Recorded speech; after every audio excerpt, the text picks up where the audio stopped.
All right. Good morning, ladies and gentlemen. This is Hairymuppet. Welcome back to some Factorio Space Age tutorials. So, last episode, we talked about everything to do with space logistics. Sending goods up to a ship, sending goods down to a ship, sending goods between planets on ships. This episode is kind of part 2. We're going to focus entirely on how ships actually work. On how you actually build a ship, on how you actually travel between planets.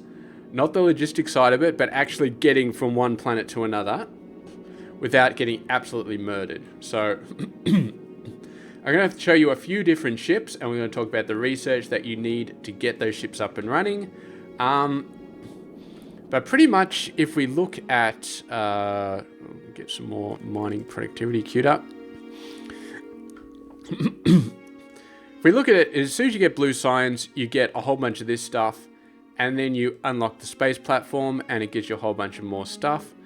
And pretty much the way you work is you get the space platform, you build it, you start making science, and then once you do that, you get this unlock the space thrusters, and that allows you to actually move.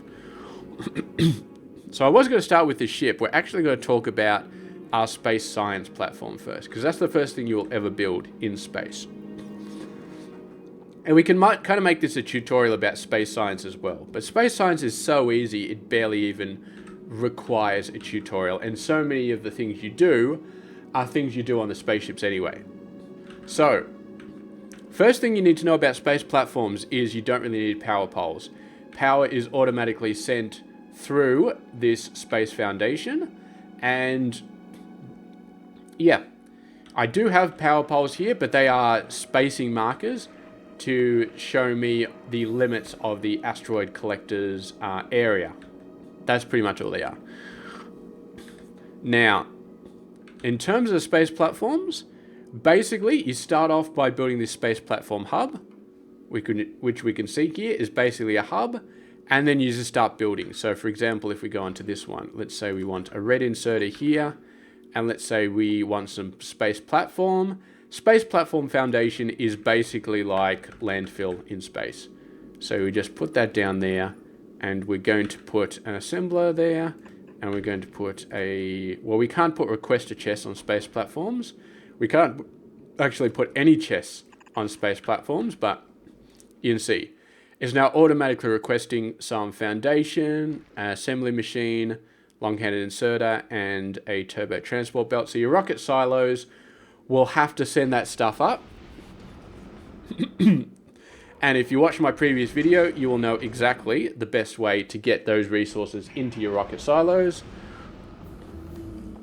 As you can see, as soon as they get pushed up, everything will be built automatically. You don't need to build anything yourself on the space platform. You can do everything remotely. You can build up space platforms on entirely different planets that you're not even at, as long as you got the infrastructure to send the goods up via the space platforms. Now, in terms of what you actually need to do on these space platforms, so let's talk about a few key components. The first, and probably the most important, is your asteroid collector. It's basically a miner in space. So in space, these little asteroid chunks will be floating around. Like you got this little asteroid chunk here. This is an ice chunk, an oxide chunk technically. As soon as it gets within the green range of this asteroid collector, it will be picked up. I'm not sure if this one's actually going to get in the range. Nah, it looks like that one is just going to skip all of the different asteroid collectors. Let's go and find a different one. Here we go. That's running horizontally. We don't care about that. Now, when you are around a planet and just sort of cruising and like the space platform is not moving, then you just have these little chunks just floating around here and there randomly. And when they get close enough to an asteroid collector, these guys will collect them. Collect them, please. Okay, it must have been too hard for that one, so it just left it for this one. And basically you just insert out and you get these little chunks on the belt. Now, these little chunks require reprocessing. Now, there's 4 types of chunks. In the early game, you will only ever see 3 of them. So there's the metal one, which we'll talk about first. That's this little guy over here. Now, you break the metal one down, and it gives you a bunch of iron ore and a chance to get another chunk. So you have to have a little bit of a reprocessing to send it back around. Now, you get the iron ore, and you basically make iron plate, and then you use that to make the space science. So space science takes iron plate, and then ice, and then carbon. If you might have guessed, the oxide asteroid chunk, the little blue one, turns into ice, and then a chance of returning. And then the carbon asteroid turns into carbon and a chance of returning. So 3 different asteroid types, 3 different components. You need to do some smelting to get the iron ore into the iron plate. But as you can see, you just chuck them all in an assembler and you got your space science. So this will be the first platform you build. Basically, just chuck a little platform. It doesn't need to be as big as this. This one does 2,500 science per minute. Just build a little one, get the 3 different asteroid chunks, chuck them in these little crushers, get out the components, make some space science, chuck it in the hub, and then you request it from the ground, and Bob's your uncle. So it's a very, very simple process. Now, one thing that I probably should mention is the ratio of these asteroids is interesting. If you just sit a platform around now these, you will probably get, I would say, I don't know exact ratio, but I would say it's probably about 50 metal, 30 carbon, and I would say 20 ice, but to be honest, I think it's even less than that. Ice are relatively rare. You definitely get more, you get more metal than carbon, and you get way more metal and carbon than ice. So, yes. Quite painful at the start. And what will happen is you'll end up backing up on metal and carbon. And what you do is you just chuck it off the edge of the space platform. Now here I've got reprocessing crushers, which have a chance of turning it into different types of chunks. These are advanced tech. You will not have these at the start of the game. So at the start of the game, you will basically just be taking these chunks, throwing them off the edge of the space platform. In fact, if we change that to left, we can see it basically just throws it off, and then it just floats off into midair. And it does not get re-picked up by the asteroid collectors. It basically just fades into non-existence. But we'll go back to using the reprocessors here. So that'll be your loop at the start. You basically grab a bunch of asteroids that are just floating around in space. You'll process them, and you make space science. Once you start making space science, you'll unlock the thrusters, and then you'll start making a basic ship. Now this is my very first basic ship. Now this is a lot more complicated. It's not complicated, but it's overbuilt. It's a big ship. You can build a much smaller ship than this and get away with it. I like to build big things, which is why I built this ship. So let's talk about the major components of this ship. Now, when you are flying between planets, there's 3 main things that you have to take into account when you build your ship. The first, actually 4. Let's say there's 4 different things. The first is power. You'll be getting most of your power from solar panels. There's no day-night cycle in space, obviously, but yeah. So basically just chuck a bunch of solar panels down, squeeze them when you can. Ooh, excuse me. I got some accumulators on here. As I said, there's no day-night cycle, but sometimes you may get spikes of power usage when you do certain things, so some accumulators help balance out the spikes. It's not too bad. Now, solar does have limited uses on spaceships. If we go up to the space map, we can see our Now Vs. You can see there's a solar power in atmosphere, 100%, that's down on the planet, and there's a solar power in space, 300%, which means that your solar panels are 3 times as effective for your spaceships. Now for Volcanus, it goes up to 600%. For Gleba, it goes down to 200%. For Fulgora, it goes down to 120%. For Aquilo, it goes down to 60%. And then when you go out to the edge of the solar system, it's 1%. So, yes. You can only use solar for so long. Once you get out to Aquilo, your ships will start struggling with the solar power because, yeah, they really need a lot of power. But you can still make it work depending on how many solar panels you have. If you're building a big enough ship and you fill it full of like 100 solar panels, then you might still be okay, which is basically what I did. So that's a consideration. You need enough power because, of course, you've got a lot of processors running. Now, the second thing you need to take into account is cargo space. By default, your cargo space hub gives you about... How many spots does it give you by default?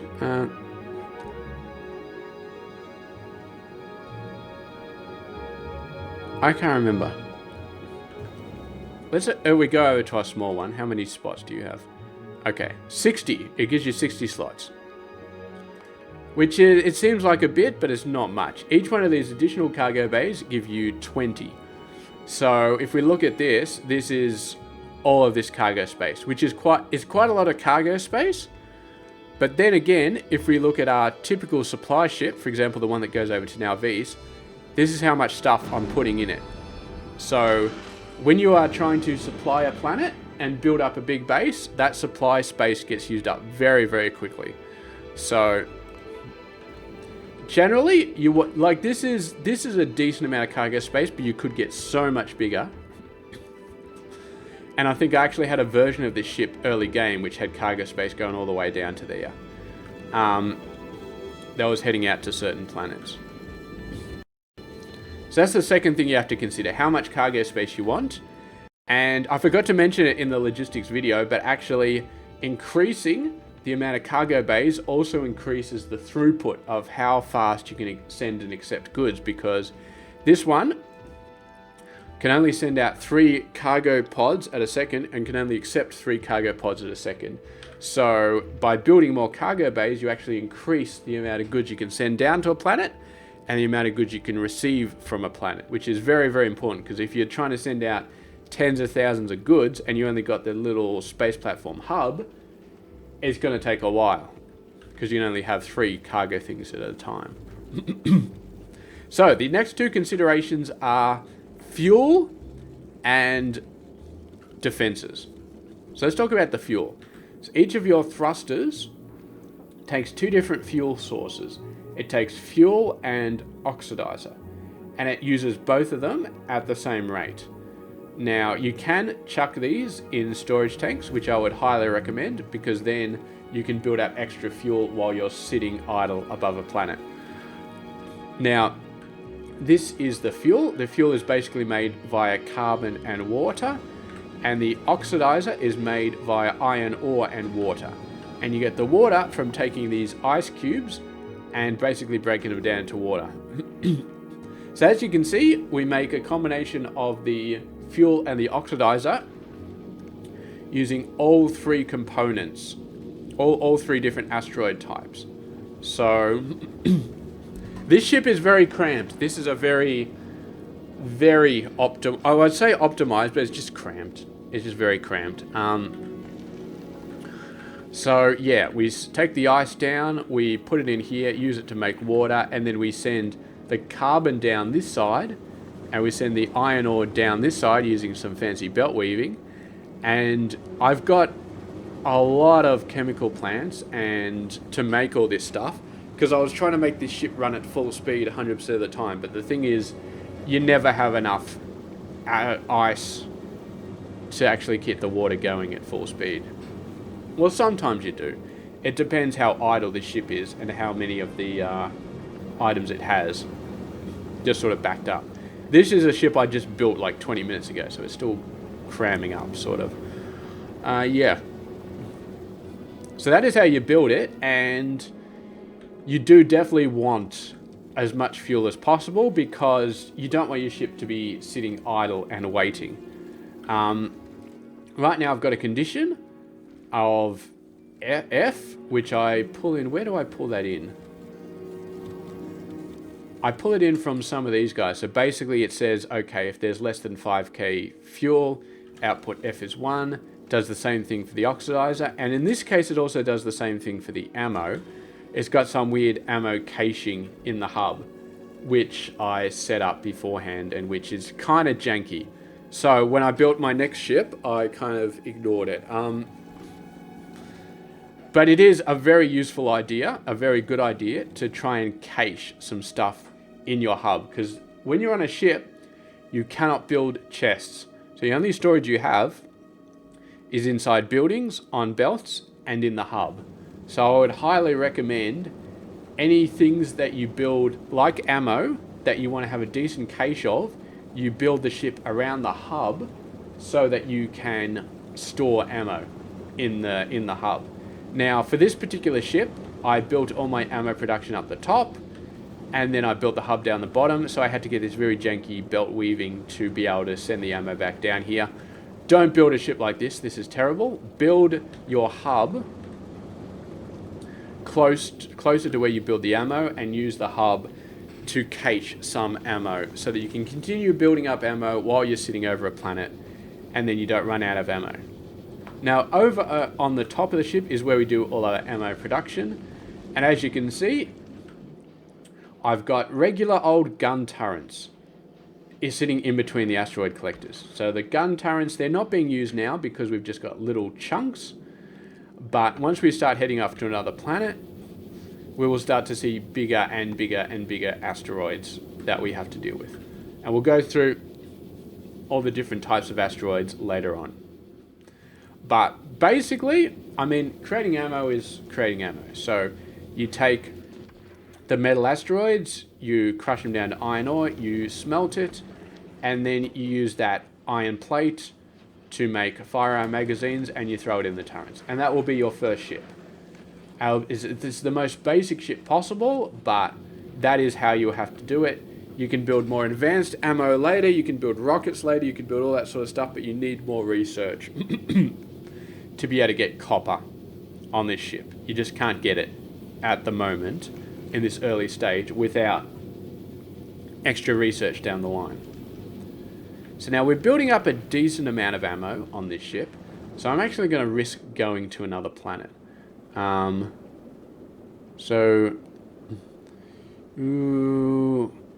We don't need, I can't remember where I copied this from. So we're going to go to Volcanus. So instantly the engines turn on and we start burning fuel out of these tanks. And now obviously there's no real decent asteroids anywhere around it, but around every other planet there is a kind of asteroid belt that you have to deal with. So we should see them coming anytime soon, and these turrets will automatically start shooting the bigger asteroids. And I think what happens is, here we go. So you only really see medium asteroids out in the wild, medium or higher. The medium ones can explode into smaller ones, but the turrets are so fast that they basically just destroy the smaller ones instantly. I think it's a little bit hard to tell because they just get... The problem is the turrets shoot so fast. But as you can see, the medium asteroids definitely blow up and they turn into chunks. And then the chunks get taken by all of these asteroid collectors. So yes, you will get so many more asteroid chunks when you are moving than when you are just sitting idle. Sitting idle is very... You don't get a lot of asteroid chunks, which makes it very hard to do space science at a higher level, at a higher SPM, because usually it's just sitting idle. But you could create a space science ship that travels back and forth between a planet. I didn't bother because I didn't need to in the end, but that is definitely what you can do. And as you can see, we've got all these asteroids. I'm using a bit of a sushi belt in the middle to send these guys around, just because it's easier to use a sushi belt on a small ship than to have separate belts for each type of asteroid chunk. And that's your basic ship. So it goes from planet to planet, and it picks stuff up and it drops stuff off. I've got some fancy bits of logic here that'll chuck extra asteroids off the edge if, for example, all of these guys are backed up and they've got tons of iron ore. Because you've got to keep this sushi belt nice and empty, because you don't want too much of it on there. I've got some carbon ones there. These ones, I made a mistake at some point. But yes, you can see we're completely backed up on ice right now, and completely backed up on iron and carbon. So we're producing tons of fuel here. How's our power? Our power is doing okay. We're using about half the power that we need to. And so yeah, this ship is pretty good. Now ships always face forward. So the thrusters will only ever face backwards. You cannot rotate the thrusters at any point. Now you can see that the way these sort of line up is quite annoying. So here I've sort of spaced them about and then did some underground shenanigans. If we go over to some of my later ships, if we go over to this ship, for example, let's have a look. This ship I did the same thing, but I think I know some of my really big ships, my DSMs, the mothership, I squeezed them together a little bit tighter here by offsetting them. And so the fuel for one lines up with the fuel for the other, and then you just underground around it, and that's how you get the engines a little bit closer. I don't think you can ever get them perfectly. You might be able to get them perfectly close to each other. Did I try that? I can't remember if I tried that. Let's try that. Let's just try that. So we can do, if you hit shift, it'll automatically build the foundations underneath it. And it's probably complaining because, okay. We'll set that one up. And then we'll come back to it later. Yeah, so the thing is you have to then put oxidizer down into this one, which will pass it to this one. And then you have to feed oxidizer down into this and this, because it doesn't pass it back and forth. So you can squeeze it together 100%, but you have to fill in both of these pipes at the top. And I think that'll work. So that is probably nice and cool. But yeah, for my early designs, I didn't realize that yet, so I just did it like this. Yeah, why you stopped it? Let's go to...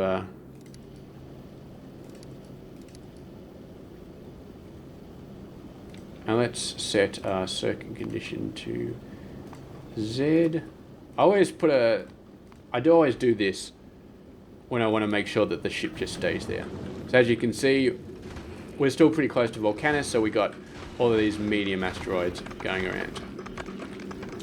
Now, one thing to know about these turrets is you can actually set priorities. So for example, if we want this guy to do only medium ones and not the small ones that pop out of it, you can ignore unlisted targets. And this one will only do the medium ones, but if any small ones pop out of them, I'm actually starting to get a bit worried, because I always thought the medium ones pop small ones out of them. Maybe that's not how it works, because I'm not seeing any small ones pop out of them. What if we do all of these to shoot only medium asteroids? Yeah, here, okay, so there's some small ones there. Okay.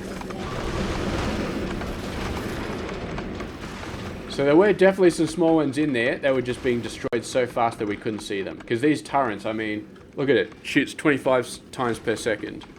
So yeah, they shoot the mediums and then they shoot the small ones instantaneously. And it doesn't hurt that I have an incredibly high level of physical projectile damage. I spent about 130 million getting this up to level 23. Because it doubles every time. So yeah. That is why the asteroids are being destroyed instantly. On your playthrough, when you first build this ship, they will be destroyed a lot slower. It'll take a lot of bullets to kill them, and then you will definitely see the small ones. But I have so much research is not even funny, so yes. Now, so those are the medium and then the small. So the medium ones spawn small ones, and the medium ones and the small ones you can destroy with gun turrets, and that's not an issue. So if we have a look at the space map, these 3 planets are all surrounded by medium asteroid fields. Aquilo is surrounded by large asteroid fields. And can we actually have a look and see if we can see any? Okay, so that's a medium. That's a medium. That's a medium. That's a medium. Are there any big ones? They probably got blown up. Okay. Let's have a look here. So we got our Holmium plate one is just sitting pretty. Let's send it back to Fulgura. I'll talk about this ship in a second, but as you can see, here are the big ones. Now, the big ones have a physical resistance of 2,000, which means that bullets do 0 damage to them. So to destroy these, you need rockets. And as you can see, this is what we got. The rocket turrets are a new building in Space Age. Basically, you just take the regular rockets that you used to put in rocket launchers, you put them in the rocket turrets, and these guys have a max range and a minimum range. Now you will notice as well that I am one-shotting all the rockets. That is because I put 130 million research into explosive damage, which is another infinite tech. So you will not have single-shotting big asteroids with your rockets. You will have to shoot them 5 or 6 times at the start. But yeah, this is my Aquilo ship. So this is the ship I built to be able to get to Aquilo, because you need rockets, and to build rockets you need explosives, and you need some other stuff as well. And you also notice that we're using red ammo on here. Red ammo is obviously more damage, so it's nice and helpful. And we've kind of discussed the smaller ship, so let's discuss the bigger ship.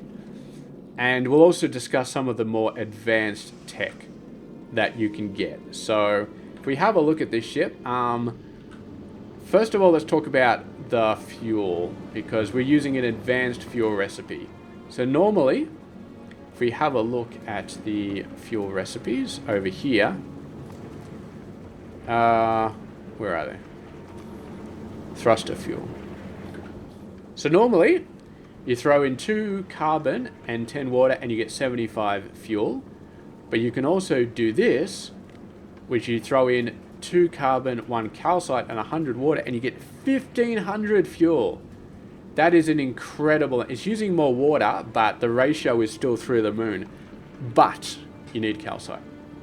And this one is only unlocked after you get to Gleba via advanced asteroid processing. So you get these 2 awesome thruster fuel and oxidizer recipes, and you also get these advanced crushing recipes.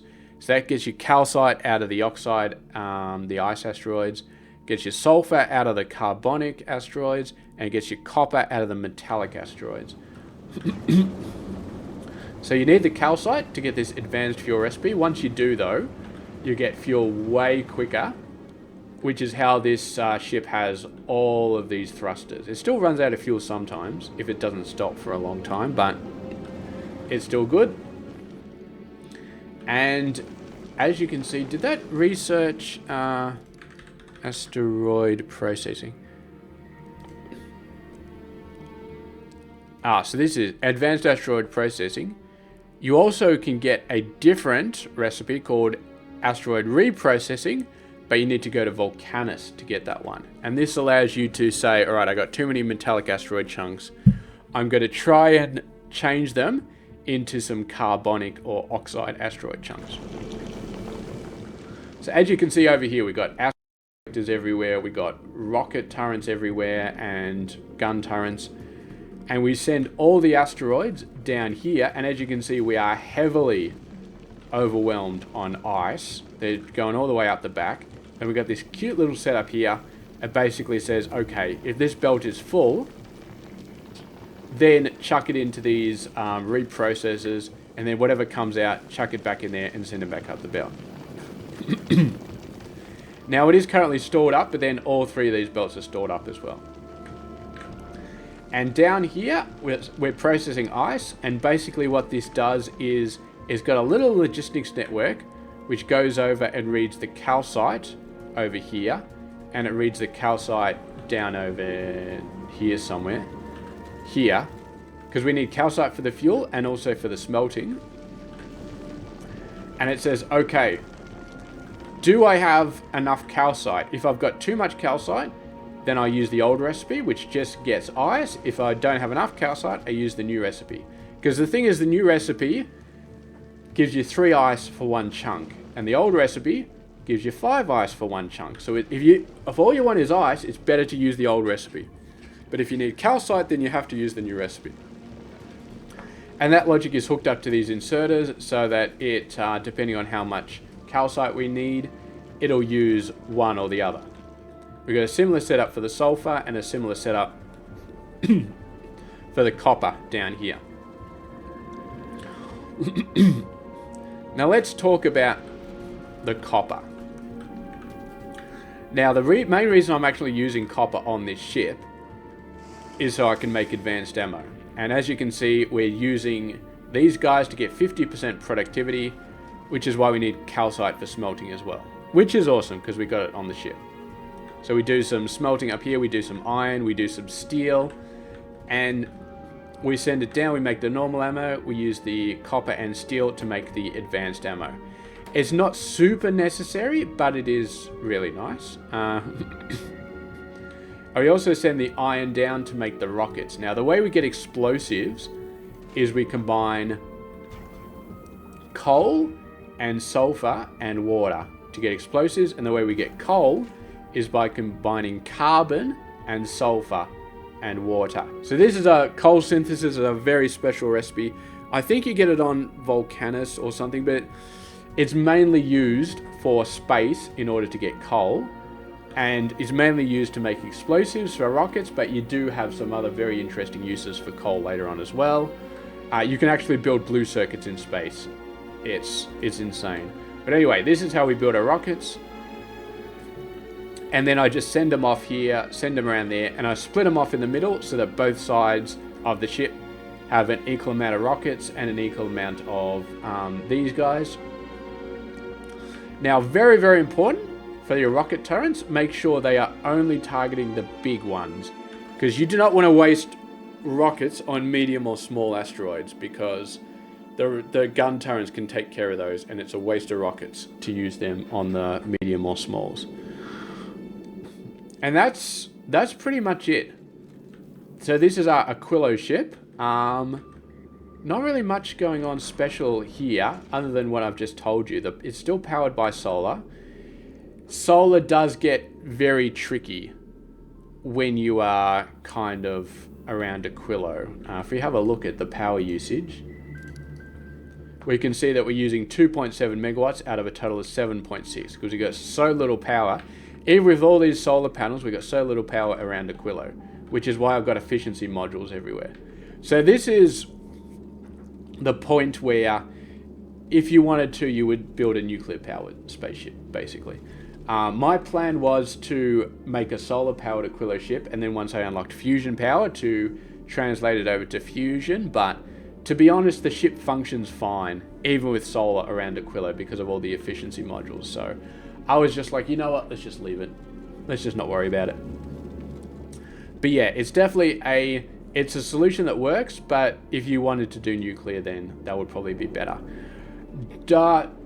The only reason I didn't go for nuclear is because water is potentially a problem. You do still need a bunch of water for nuclear, and these ice, they're backed up now, but it is a little bit of a pain to get them. But yeah, so that's why I wanted to wait for fusion. But then again, I didn't need to. Having said that, let's head over. We'll talk about fusion later. Fusion is in a different video, so we'll cover our fusion powered ships in another video. But let's go to the final ship, the DSM. Now, I will start by saying that I know this ship is too big. I wanted to make it big. I made it big. It is too big. You can make a ship a quarter. You can make a ship a tenth of this size. That would still do the same thing. I wanted it to be big, so I made it big. And what we're actually going to do is we're going to head out to the edge of the solar system, because that is where we are going to find the final tier of asteroids. So we've got small, medium, big, and now we're going to start running into the huge ones. So this ship, there's not really too much different in terms of the actual functionality. Everything's just bigger and with more prod modules. So we got a huge amount of speed modules surrounding this. It produces 690 oxidizer per second, which is enough to run all of these guys at full speed pretty much forever. And we've got legendary turrets. Don't even ask how I made those. I'll talk about those in another episode. But we've got belts for each individual ore type, asteroid type. So they get inserted off and then split off down here because we just got so much space. We're using explosive rockets instead of normal ones, because explosive rockets are better once you get out to like the edge of the solar system. And there's just so many asteroids that explosive rockets definitely more efficient. Here we got a little reprocessing setup using belt priorities. Here we've got the different systems that send things off. We got smelting arrays, and we are actually using fusion power, which I'm going to cover a bit more later on, but we need a ton of fusion power for this ship, because trying to do this on solar panels alone, this ship, I mean, it's got 2.4 gigawatts of possible power, and once it gets out to the shattered planet, it will use quite a fair bit of it, let me tell you. But yeah, basically explosive rockets are, they just take normal rockets and some more explosives, so that's not too bad.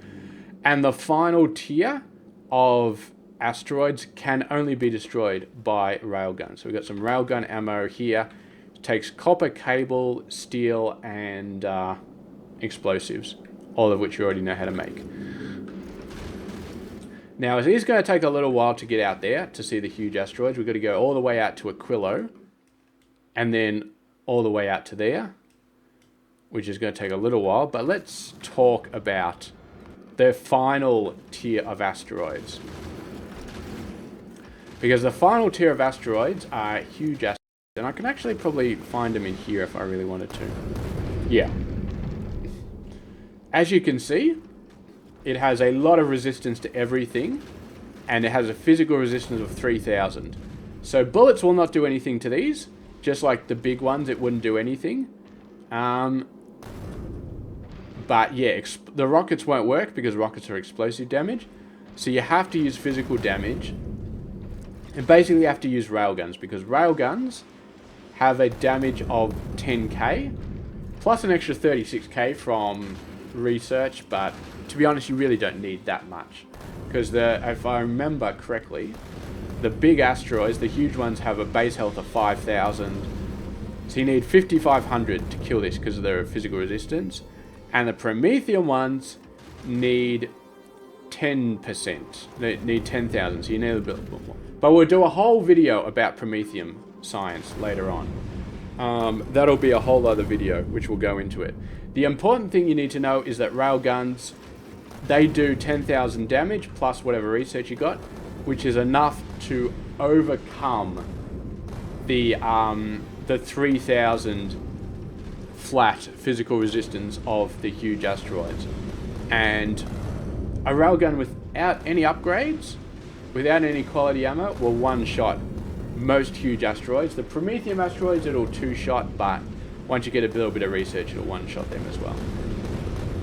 Now, the only important thing you need to know about the railguns is that everything that is highlighted red will get destroyed because the railgun will shoot through it. The railgun destroys everything, including your own buildings, which is why I have them right up the front. And is actually why I had this one moved a step forward, because if I move it back, you can see it actually hits the next railgun on the next level up. It actually blows up its own railgun, so I had to move it up a step. So, right now the rockets are just taking care of it. The railguns are doing nothing because I've listed them to only shoot huge ones. And one extremely important thing that you should know about this priority system is that this is not just telling you what it shoots, it also tells you the order at which it shoots. So if it sees a huge metallic asteroid and a huge oxide asteroid, it'll always shoot the huge metallic asteroid first. Which is why I've almost been taken out a few times by oxide asteroids and promethium asteroids when they get too close to my ship, because the railguns just ignore them for more metal asteroids in the background, which is a problem that I still haven't fully figured out how to deal with. Now you can see the rockets are actually two-shotting these guys. Oh, there's a huge one. And there you can see the railgun just took it out. So that is awesome. There's another huge one. So if we look down here, boom. It's not as impressive as I would have thought. It's just like, boom. But that's still pretty impressive. And yeah, the huge asteroids, you barely see them. You barely see them. Once you get out to the shattered planet, you see a lot more of them. And they... Oh, here we go. There's a big one. So... This one of these we'll probably see it first. So if we go down, boom. There we go. And the huge asteroid explodes into big ones. And the big ones explode into mediums, which explode into smalls. So, yes. Now, that's pretty much it for the ships. Basically, you just build bigger and bigger and bigger. And you improve your processes for building things like ammo and for getting asteroids and stuff like that. Now, one more thing that I will mention, or a couple more things I will mention, is the asteroid collectors. Legendary asteroid collectors are well worth the investment because these guys have more arms and they collect at faster speed. So, yeah. It's a bit hard to see, but if I turn this, if I get rid of the filter for this, you can see this one's suddenly going nuts. And just, I mean, you saw the asteroid collectors on the other ships. They are not very awesome, but this one, the legendary ones, are just incredibly powerful. I'm going to put that back onto Promethium though, because this is my farming ship, but you can see this one on the side. Yeah, so higher quality asteroid collectors is something I definitely recommend. Everything else is kind of, you can get away without it. I got some high quality turrets and railguns and rocket turrets and stuff like that, which really do help at the front of the ship when you're out at the shattered planet because, yeah, you get so many asteroids building up. But if we go back down here, we can see these asteroid collectors. They're actually working because the belt is fully backed up, but yeah. Like this guy, we might see this guy in action. Here's just a normal one. Is one arm. One arm can pull out multiple things at a time, but compared to the legendary, which has 6 arms, it's not that. It's useful, but it's not. It's definitely not as useful. So yeah, that's pretty much it. That's pretty much the basics of shipbuilding. So pretty much you're going to go in 4 phases. You're going to build a space platform that's going to be very small and very dinky and not do a lot. I mean, my space platform is pretty awesome, but yeah. Look, these arms are just for asteroid collections. You need a huge amount of asteroid collection if your ship isn't moving. But yeah, so you build your space platform, you get the space science, you start sending it back down to the planet, and then you start building actual ships, and your first ship will probably be something smaller than this. This is overbuilt for the start of the game, but you could build something like this. And then, yeah, you basically start going around to the first 3 planets with enough turrets to keep you set up. And I would highly recommend building your ammo production around your hub so you can store spare ammo in there. And if you need to, you could ship ammo up from your planet, or better yet, ship iron ore, iron plates up from the planet, and then use those to build ammo. Because if we have a look at it, you can only ship 100 of these at a time, but you can ship 1,000 iron plate at a time. And you only need 4 to build firearm magazines. So never ship up. I actually used to ship firearm magazines up. Never do that. That's a terrible idea. Ship iron plate up and then use that as a cache. And then as you build up your iron ore, put some of it in the hub so that your ship sort of replenishes that iron plate sort of supply, so that you don't need to send it up from a rocket. But then again, if you have your ship constantly running, you may find, depending on what your productivity level is and how well your asteroid collectors work, that you may run out of ammo. It's a big problem early game, in the first 3 initial planets, running out of ammo. Now this ship is not running out of ammo because these guys has a productivity bonus of 200% from research, from infinite research, which if we look at asteroid productivity, where is it? There it is. So that takes Gleba science, which is very annoying to get. And I've spent probably about a few million science getting this up to 200%. So yeah, with all this productivity, it's awesome. But when you don't have any productivity, you will struggle to keep your ammo. You will struggle to keep your fuel filled up. So yes, definitely I think ammo is the bigger concern, because once you run out of ammo, stuff starts getting destroyed. If you run out of fuel, you go a little bit slow while your fuel is building up, but that's kind of okay. That's kind of okay. You run out of ammo though, then you're dead meat. So do not run out of ammo, and I'd highly recommend storing a cache of the iron plates in your hub, situating your hub. Like, you could probably move your hub right here. You throw the iron plate in there, and then you store it in the hub, and then you pull it out and use it to produce ammo. If I was going to redesign this ship, I would definitely move the hub up there, because I had to do all this belt malarkey to actually cache this ammo in here, which is not good. It's not a good system. It's a very dodgy system.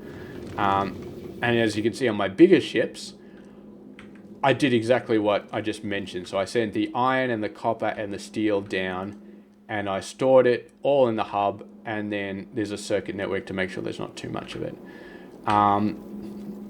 Yeah, but these ships, I mean, they don't run out of ammo all that often, but they do take a while to sort of build up. So when you first build your ship, plan ahead, because what you want to do is you'll want to, once your ship is finished building, you want to leave it sitting around Nauvis for like an hour or so, I'd say, and let it build up on ammo, and let this round belt of ammo just sort of fully build up.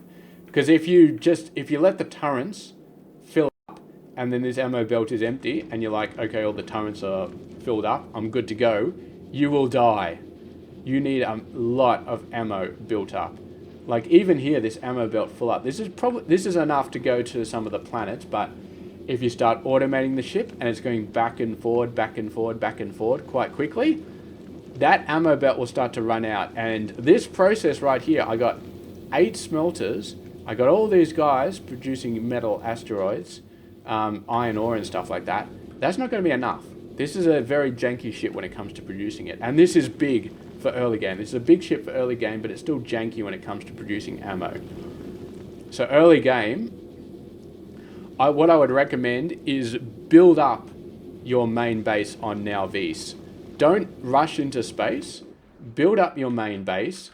Get a decent amount of all your components being built. Really build up your steel. Okay? Really focus on getting your steel built up massively, because you will go through millions and millions and millions of steel building this space platform foundation. But you need so much of it. One space platform foundation takes 20 steel and 20 copper cable. You need so much of it. So much of this stuff. I mean, even this little ship here. That is... How much space platform foundation is it? If we go over to here. Oh, what we do is I'm actually going to put it in there. That's 3,000 So that is 60,000 steel just on the foundation there, just to make that ship. And you want to make a big ship, because if you make a small ship, you make a tiny little ship, suddenly it's going to start having problems with ammo, and it's going to start having problems with fuel, and you'll struggle. You can make a small ship, but you need to process all 3 types of asteroids. You need to do some smelting. You need to do some ammo production. You need to get the ammo everywhere. And if you'd love to have a cache on the hub to cache up some stuff.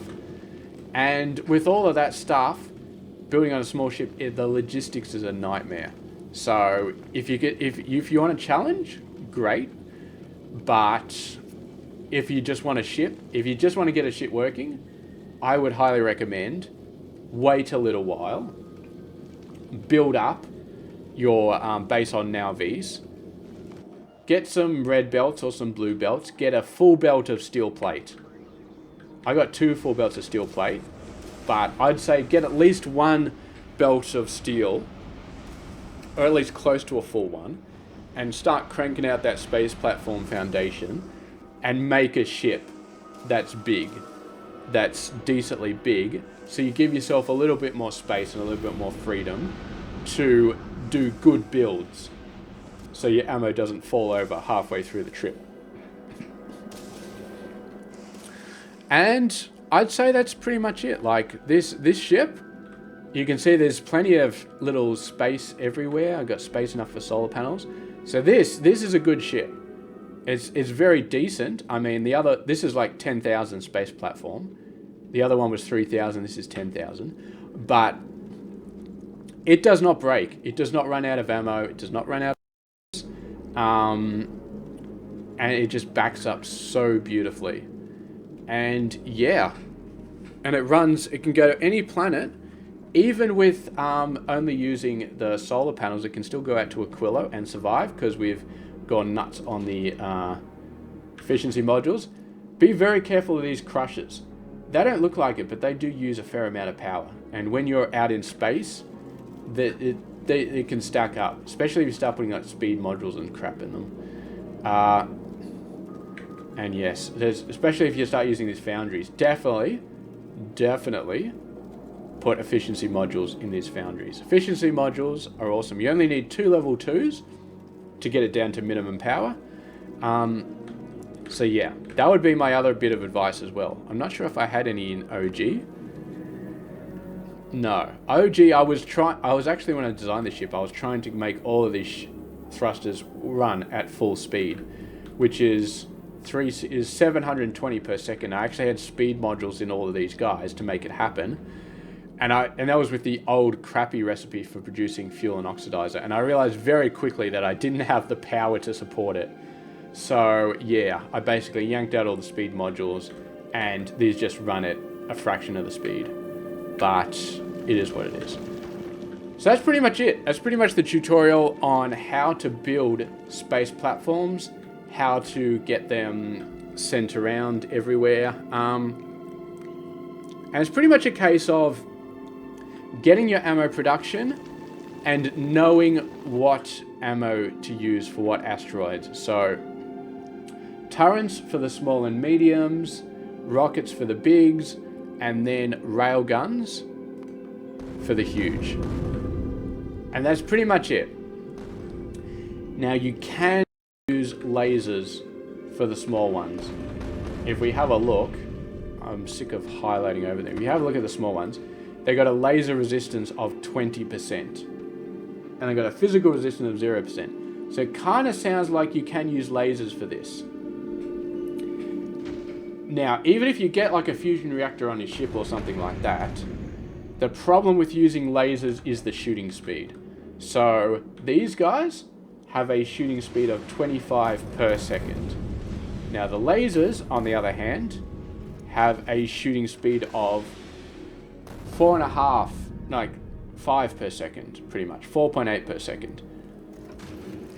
Now, with a decent bit of research, you can get the lasers up to the point where they one-shot a small asteroid. So that's not the problem. The problem is the shooting speed. Because you think about it, a medium asteroid spawns like 3 or 4 small asteroids, and then a big asteroid spawns 3 or 4 medium ones, and so on and so forth. So as soon as you get out to the point where you're dealing with huge asteroids, you need so many laser turrets. Like, remember, this guy, 25 per second. This guy, 5 per second. So you need a huge amount of laser turrets. I think I did the math, and I think I figured out we need like 10 laser turrets doing small asteroids for every one gun turret doing medium asteroids. If you tell the gun turrets that they're not allowed to do medium asteroids anymore, not allowed to do small ones anymore. So yeah, I think I tried that once. I had 1 laser turret for every gun turret. Laser turrets only on small, gun turrets only on medium. We died so quickly to small asteroids, it's not even funny. So I would not recommend laser turrets. You can mess around with them, but the thing is, you need a lot of power for them. So by the time you start getting enough power in space, maybe if you got nuclear, you can make it work. But by the time you get fusion and you've got unlimited power in space, you're starting to head out to the edge of the solar system and you're getting overwhelmed by small asteroids. And laser turrets are just not a good option because you just got too many asteroids to deal with. So it's better just to use gun turrets for small and medium because they got a huge firing rate, and just invest some research into getting the damage up. These guys have researched up incredibly high, so they one-shot medium turrets to medium asteroids, and obviously they one-shot small asteroids as well, and just really buff up your production so that you can build tons of ammo, and get an ammo cache in your hub. Build your space station, your spaceship, in such a way that you get an ammo cache in your hub. That's probably the best advice I can give you. If you're supplementing your ammo with deliveries up from the planet, by all means send up iron plate, copper plate, steel, instead of sending up ammo. But when you're building ammo on the ship, which you should always be doing, set up an ammo cache in the hub. And then when the ship is sitting around a planet for an hour not doing anything because it doesn't need to do anything because you don't need any more supplies or you don't need anything transported, it's building up ammo that entire time. And the next time it gets sent somewhere, it's got like 2,000 ammo just sitting in the hub. And then when it goes through a particularly nasty bit of asteroids or something like that, then it starts to drain that ammo. And you could also do stuff like, like this circuit, for example, it's got an ammo cache. It will not leave the edge of the solar system to go out to the shattered planet unless it has a minimum amount of ammunition inside the hub. And that's how you do that. You don't even, well, it's got a circuit here, but you could do cargo as well. I'm not sure why that's a circuit. Anyway, that's pretty much it for the ships. That's some really good advice that I'd recommend. I've been doing caches for pretty much all my ships and it's worked out beautifully. So I need to go to the loo right now, so I'm going to end this video off. But thank you very much for watching. I hope you learned something, and if you want any of the blueprints for any of the ships, let me know and I will put them up. So thank you very much for watching. I'll catch you guys later.